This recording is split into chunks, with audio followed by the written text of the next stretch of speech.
আর কেউ যদি আল্লাহর জমিনে দিন কায়েমের জন্য জীবন দিতে হয়, আমি সাইদি একবার না দুবার না 70 বারের জন্য প্রস্তুত আছি। বাতিলের কাছে একটা বার মাথা নত করব না। হয়েছিল কি হয় নাই? আপনারা দেখেছেন পৃথিবীতে এমন কোন ইতিহাস নাই। একটা ইতিহাস আছে যে ফাঁসির রায় শোনার সাথে আমার মায়েরা পর্যন্ত ঝাড়ু নিয়ে বের হয়েছিল এই জালেমদের বিরুদ্ধে।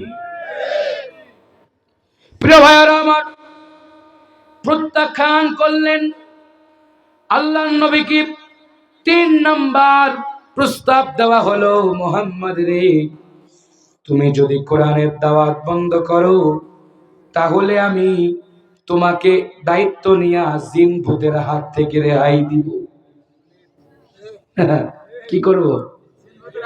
এই দেশেও 2024-এর 2 মাস আগেও দেখেছি যেই হুজুররা আসলের তলে ছিল তাদের কোনো সমস্যা ছিল না, যারাই পাস রাখছে তাদের কোনো সমস্যা ছিল না।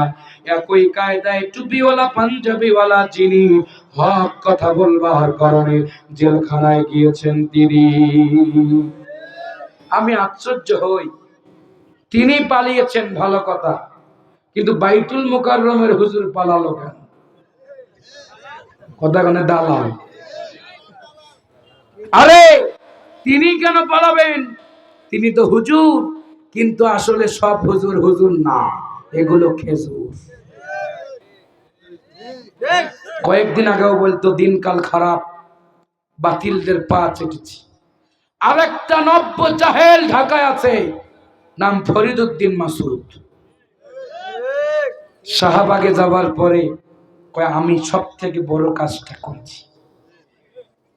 এই স্বৈর শাসক যাবার পরে এই স্বৈরতন্ত্র হুজুরগুলোর আবার খুঁজে পাওয়া যায় না। ওয়াজ খালি মিলাই নেন, দেখবেন 20-এ 20 হয়ে গেছে। সে যুগেও কিছু টুপিওয়ালা ছিল, এ যুগেও আছে, কিন্তু ভার্সন চেঞ্জ। ওরা ছিল লম্বা আর এদেশের হুজুররা খাটো। কথা হয় না? আমার ভাইয়েরা, কষ্ট হয় নাকি? এইবার বিশ্বনবীকে এই 4টা যখন প্রস্তাব দেওয়া হলো, এইবার মূল আলোচনায় চলে যাই। আল্লাহ রাব্বুল আলামিন জিবরিল আমিনকে ডাক দিয়া বলেন, ও জিবরিল, করো না আর দেরি, যাও তাড়াতাড়ি চলি আমার দোস্তর সামনে সূরা হামিম আস-সাজদা 30 নম্বর আয়াতটা আমার দোস্তকে শোনায় দিয়া আসো। ইন্নাল্লাযীনা ক্বালু রাব্বুনাল্লাহ,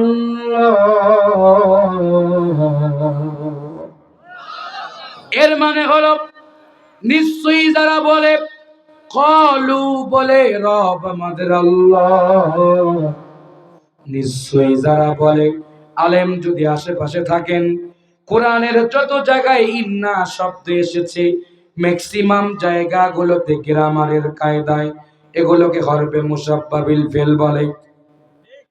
যারা গ্রামার বুঝেন, তাফসীর বোঝেন, এই হরফে মুসাব্বা বিল ফেল 6টা অর্থ দিবে, 6টা ফায়দা দিবে। 1 নাম্বার হলো আন্না, কান্না, লাইতা, লাকিন্না, লা আল্লাহ, এই 6টা অর্থ দিবে।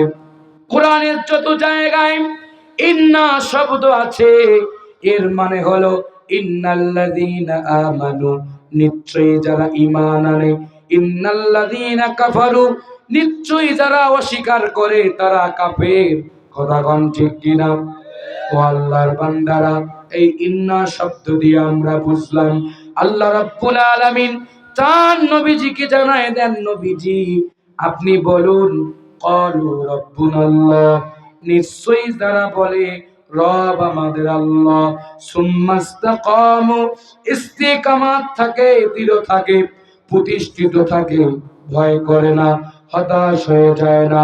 আল্লাহ রাব্বুল আলামিন জানায় দেন, ওয়ালা তাহিনু ওয়ালা তাহজানু ওয়া আনতুমুল আ'লাউনা ইন কুনতুম মুমিনিন। আল্লামা ইকবাল বলেন, तौहीद की अमानत सीनों में है हमारे, तौहीद की अमानत सीनों में है हमारे, मुनकर नहीं मिटाने जो हम निशाने हमारे। আল্লামা ইকবাল বলেন, যুগে যুগে যারা আল্লাহর প্রতি তাওহীদের প্রতি ইস্তেকামাত ছিল, দৃঢ় ছিল, আল্লাহ রাব্বুল আলামিন সেই সমস্ত মুমিনদেরকে আসমান থেকে ফেরেশতা দিয়া আল্লাহ রাব্বুল আলামিন সাহায্য করে বাতিলদেরকে পরাজয় করে মুমিনদেরকে বিজয় দিয়েছেন। জোরে কোন সুবহানাল্লাহ।